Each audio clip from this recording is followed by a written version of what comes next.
యెహోవా కొరకు ఎదురు చూచువారు చెప్పాలి.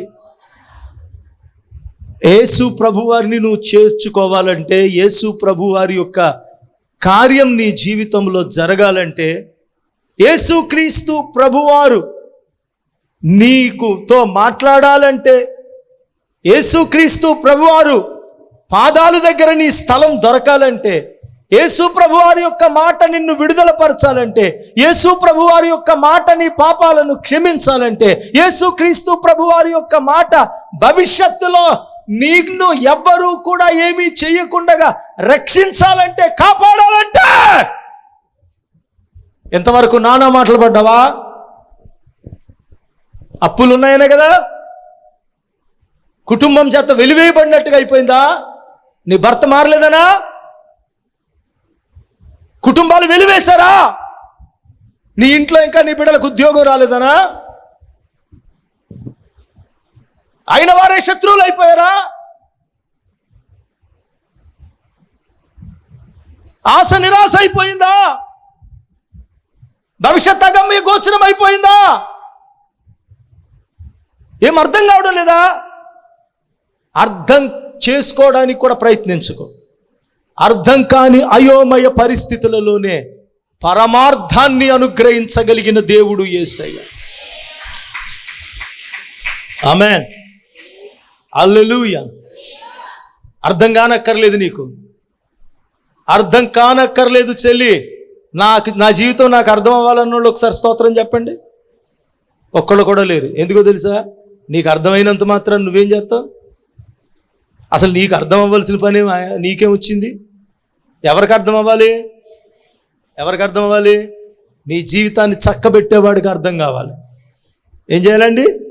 జీవితాన్ని చక్కబెట్టేవాడికి అర్థం కావాలి. అది ప్రియమైన దేవుని బిడ్డలారా, చెల్లి, తమ్ముడు, సోదరి, సోదరుడా, ఒక టైలర్ దగ్గరికి ఒక ఆయన ఎప్పుడో ఒక సూట్ కొనుక్కున్నాడు. చాలా కాలమైంది ఆ సూట్కి ఆ పైన ఉన్నటువంటి ఆ బ్లేజర్ కింద ఉన్నటువంటి ప్యాంట్, ఆ సూట్లో ప్యాంట్ పోయింది, ఎలక్కొడేసింది.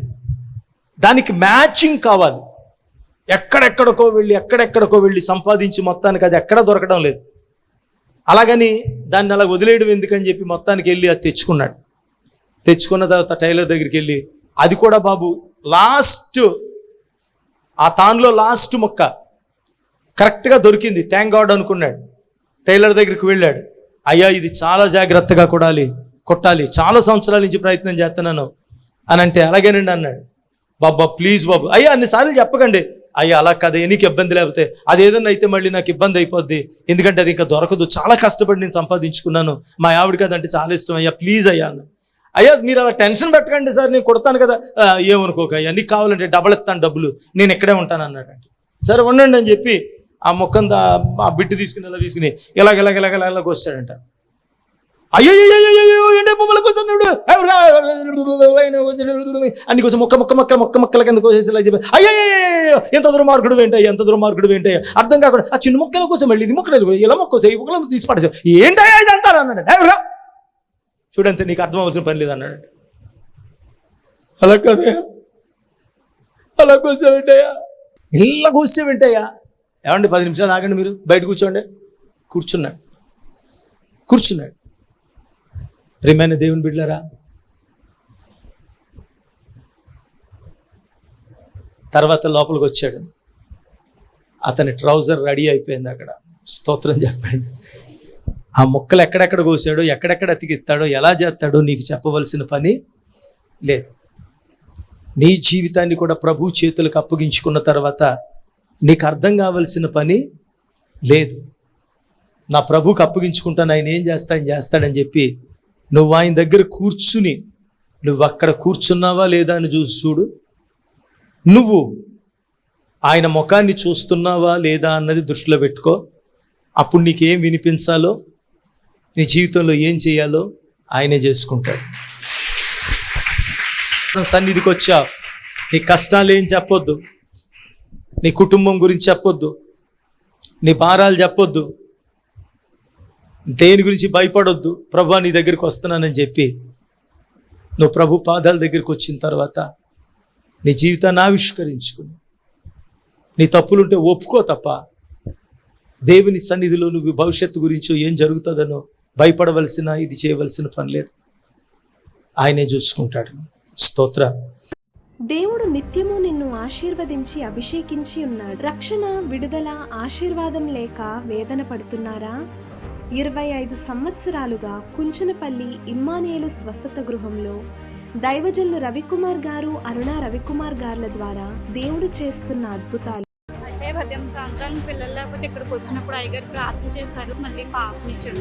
20 సంవత్సరాల తర్వాత దేవుడు ఆమె గర్భం తెరిచాడండి. నాకు గర్భఫలం దేవుడు 20 సంవత్సరాల తర్వాత నన్ను జ్ఞాపకం చేసుకుని చక్కని కుమార్తెనిచ్చి అప్పుల గురించి ప్రార్థన చేసుకుని బయటకు వచ్చిన వెంటనే అప్పుడు ఎప్పటి నుంచో రావాల్సిన డబ్బు వచ్చి అప్పులన్నీ తీరిపోయినాయి. దేవుడు నాకు ఆర్మీలో ఉద్యోగం ఇవ్వడం కూడా జరిగింది. బుద్ధి కింద గడ్డంతాను ఉదయం గారితో తైను రాసుకుని వాడికి తైను రాసుకుంటుంటే అలాగలాగా కరిగిపోయిందమ్మ. యవ్వనస్తులను ఉజ్జీవంతో నింపుటకు బ్లెస్సీ గారి ద్వారా వినిపింపబడుతున్న వర్తమానాలు, ఆత్మాభిషేకంతో ప్రిన్సీ గారి ద్వారా చేయబడుతున్న ఆరాధన ఇప్పుడు మన బి కొండేపాడులో. ఆశీర్వాద అభిషేకం, ఆశీర్వాద అభిషేకం, ఆశీర్వాద అభిషేకం, విడుదల, స్వస్థత, తైలాభిషేకం.